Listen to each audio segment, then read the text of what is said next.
Nick, we talked about all these different prospects that could wind up going to the Cowboys at 12 if they stayed at 12. And as we saw this thing develop, there were multiple options. Will Johnson was there.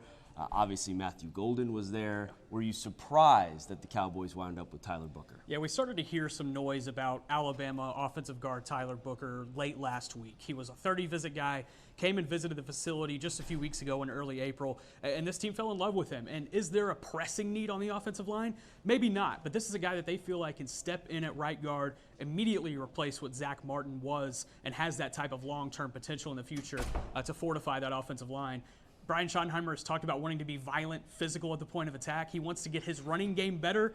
I think this is a pick that helps facilitate that. It's interesting you mentioned Brian Schottenheimer, and so this is the first pick of the Brian Schottenheimer era, and we were fascinated to see, would you go offense? Would you go defense and give Matt Eberflus somebody? Ultimately, as you say, they go with someone who can step in, replace Zach Martin at right guard. You can't fully replace Zach Martin, but you hear a lot about, just right off the draft broadcast, the leadership ability. Absolutely. What stands out as far as what we've learned about the person that Tyler Booker is? Yeah, whenever that change happened at the University of Alabama, when Nick Saban, legendary head coach, walked away from the program and retired, and Kalen DeBoer came in, there was a lot of things that were left in flux at Alabama and Tuscaloosa. It was the first time that they dealt with a change in over 2 decades to that type of level, and he was one of the big leaders that got everybody together and back on the same page, and it was why they were in the thick of the college football playoff hunt coming down towards the end of the year last year. Whenever you see Alabama running the ball efficiently, you typically see at right guard Tyler Booker being able to pave the way. Now, there's going to be some early things for him. He just turned 21 years old. There's still some development left in his game, but it's not going to be to the level, I think, that you would expect from Tyler Guyton last year, where we saw him deal with penalties, deal with injuries. I don't think it's going to be that type of development going into 2025 for Tyler Booker. But you mentioned Schottenheimer, wanting to get an offensive guy potentially. We had our eyes on Tedoroa McMillan, the Arizona wide receiver, coming into the night. And whenever he went at number 8 to Carolina, there were people in the war room that were upset about that. That was their number 1 target going in, but Tyler Booker was their number 2 target, and they end up landing him.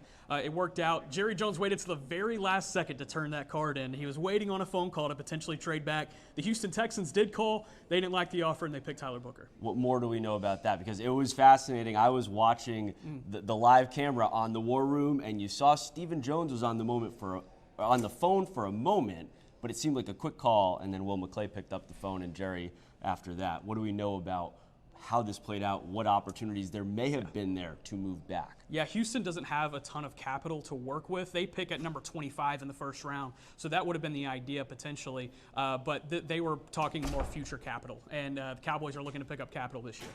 Are you surprised, or do you think there was much discussion about Matthew Golden at 12 instead? And Matthew Golden is a type of receiver that the Texas offense would love to have. He has the speed, he has the versatility. He showed that last year at Texas. Maybe not the 1,000-yard season that you would expect from a McMillan or a Luther Burden, but he was somebody that this team definitely did fall in love with during the process. But I got to give them credit. They stuck to their board. They end up picking Tyler Booker, and they're going to roll forward with him. So now as we look ahead, Nick, you've got your offensive lineman in the bag, round 1. Obviously, running back, cornerback, defensive line even still needs.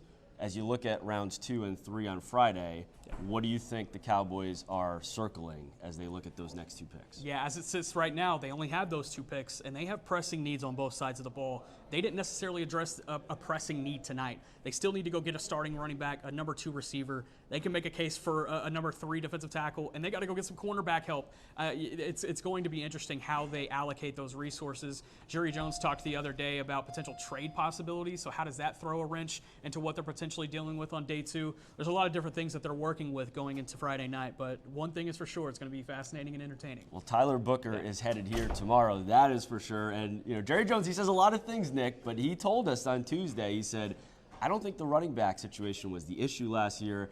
It was the offensive line. They go with an offensive lineman and Tyler Booker out of Alabama.